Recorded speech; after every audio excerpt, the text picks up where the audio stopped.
দেখো বস, ফালতু ঝামেলা করা আমি কখনোই পছন্দ করি না। এই ভিডিওটি তৈরি করছি শুধুমাত্র তাদেরই জন্যে যারা ভাবছে যে আমি তো প্রধান দেখতে এসেছি, এবং দেখো আমি প্রতিনিয়ত পাবলিক রিয়াকশন নিয়ে গিয়েছি, এটাও হাউসফুল শো ছিল, দেখতে এসেছি, তাহলে এখানে কেন বেরিয়ে এসেছি কেন?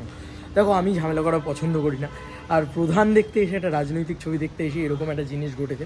তো তোমাদেরকে পুরো বিষয়টা একটুখানি খুলে বলি, কী হয়েছে, কেন নিলাম না পাবলিক রিয়াকশন। আমার শুধু এটাই ভিডিওটা ক্ল্যারিফিকেশন করার, কারণ আমি যেখানে হাউসফুল শোতে দেখতে এসেছি, সঙ্গে নিয়ে এসেছি, মানে সঙ্গে মাইক নিয়ে এসেছি, আমি এই ভিডিওতে মাইক নিয়ে শ্যুট করছি না, মাইক সঙ্গে নিয়ে এসেছি, তাহলে কেন পাবলিক রিয়াকশন নিলাম না? বন্ধুরা, একটা কথা হচ্ছে যে এটা যদি অন্য কোনো টাইম হতো তাহলে হয়তো আমি দেখে নিতাম, কিন্তু যেখানে আমার কাজটাই নষ্ট হবে সেখানে আমার ক্ষেত্রে আমার আর কিছু দরকার নেই আমার মনে হয়। প্রথমত হচ্ছে আমার সিনেমা দেখতে দেখতে সামনে একটা ভদ্রলোকের সাথে মানে একটা বিরাট বড় ঝামেলা তৈরি হয়। কেন ভদ্রলোক না, অভদ্র লোক আর কি, তার সাথে তৈরি হয়। কেন তৈরি হয় সেটা তোমাদেরকে বলি।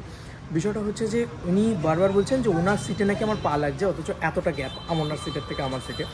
তো এই হচ্ছে বিষয়, এবং উনি আমাকে অকথ্য ভাষায় কথাবার্তা বলেন, করছেন, বলছেন মুখ ফাটিয়ে দেবো, করে দেবো। দেখো আমি ভয় পেয়ে এখানে দাঁড়িয়ে নেই, অন্য কারণ আছে সেটা বলছি, সেটা সমস্তটাই। তো তারপরে আমি ওনাকে বোঝাই, তো আমার বন্ধু খুবই করে আর কি, কী বলবো, মানে ভদ্রভাবে বলে যে না এরকম কিছু হয়নি, এরকম কিছু নয়। আমার মনে হয় আমি যেহেতু সবটাই আমার জীবনে সবটাই শেয়ার করি, আমার মনে হয় তোমাদেরও জানা উচিত। তো ও সরি চেয়ে নেয়, তো তারপরেও আমি বলি যে কেন, মানে আমি যে দোষটা করিনি কেন আমি সেই সরিটা চাইতে যাবো? তো ভদ্রলোক অনর্গল অশান্তি করে যায়, ঠিক আছে। এবং তারপর ইন্টারভেল টাইমে ওর সাথে প্রায় আমাদের হাতাহাতি হওয়ার মানে মোমেন্ট তৈরি হয়ে গিয়েছিল, এরকম একটা মোমেন্ট তৈরি হয়। তো ও বলে যে সিনেমাটা শেষ হলে দেখে নেবো তোকে, তারপরে শুধু দেখে নেবো নয়, বাইরে বেরিয়ে ক্যাচাল করবো, এরকম ধরনের মেন্টালিটির কিছু মানুষ, হিন্দি ভাষী। এবং আমি হিন্দি ভাষী বলে বলছি না, হিন্দি ভাষী লুকসটা তার এবং ড্রাঙ্ক সম্ভবত ড্রিঙ্ক করে ঢুকেছে আর কি সিনেমা হলে। এগুলো চেক করে ঢোকা উচিত আমার মনে হয়, এখন মনে হয় যে এগুলো চেক করানো উচিত। যাই হোক, তো যেটা ঘটেছে তারপরে আমি যে কারণে পাবলিক রিয়াকশানটা তো নিতে পারবো না, কারণ যখন আমি পাবলিক রিয়াকশান নিতে যাবো তখনই ঝামেলা করবে। তো আমি যখন পাবলিক রিয়াকশান নিতেই পারবো না, তখন তো আমি আগে বেরিয়ে এসেছি, এবং ঠিক 5 মিনিট আগেই বেরিয়েছি, যে টাইমে আমি পাবলিক রিয়াকশান নিতে হলে বেরোই। কারণ ক্লাইম্যাক্সের ঠিক পোর্শনের কিছুক্ষণ আগে আমাদেরকে বেরোতে হয় যদি পাবলিক রিয়াকশানে প্রপারলি নিতে হয়। তো সেই কারণে একটুখানি আগে বেরোলাম। এবং দেখো আমার এই ছবিটা প্রচুরবার দেখা, সেটা নিয়ে কোনো কথা না, আমি ছবিটা আগেও দেখেছি, এনজয় করেছি, প্রচণ্ড ভালো ছবি, সেটা নিয়ে আর কিছু বলবো না। এটা দেবদাকে নিয়ে ভিডিও নয়, এটা কিছু নয়।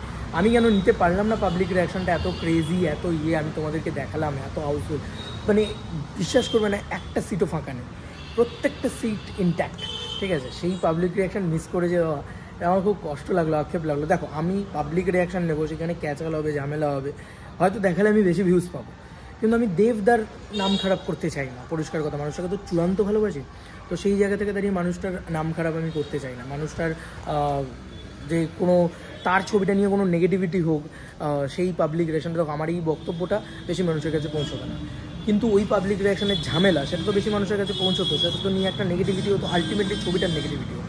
তো আমি এইটুকুই বললাম, আমি এই কারণেই পাবলিক রিয়াকশানটা নিলাম না। আর পাবলিক রিয়াকশান যেহেতু নিলাম না, সেহেতু ঝামেলাও করলাম না, নাহলে আমিও হয়তো ঝামেলাও করতাম, মাওয়াল করতাম, মারামারি করতাম। কারণ দেখো আমার সাথে কেউ যদি এগুলো করে, আমি সেগুলো চুপ করে মুখ বুঝে মেনে নিই না। অন্য কোথাও হলে হয়তো বিশাল ঝামেলা হতো, এটা মানতে হবে। কিন্তু যেহেতু মানে আমার কাজটাও হ্যাম্পার হবে, আলটিমেটলি আমার কাজটা যদি হ্যাম্পারই হয় তাহলে আমার তো দরকার নেই, তাই না? আমার তো মানে তাহলে তো আমার পাবলিক রিয়াকশানটা যদি না নিতে পারি, তাহলে আর আমার ওনার সাথে ঝামেলা করে কী হবে? তাই জন্য চলেই গেলাম। আর ঝামেলা জিনিসটা আমি নিজেও খুব একটা পছন্দ করি না, তো যে কারণে সরে এলাম। তো এই কারণেই আমি সরে এসেছি।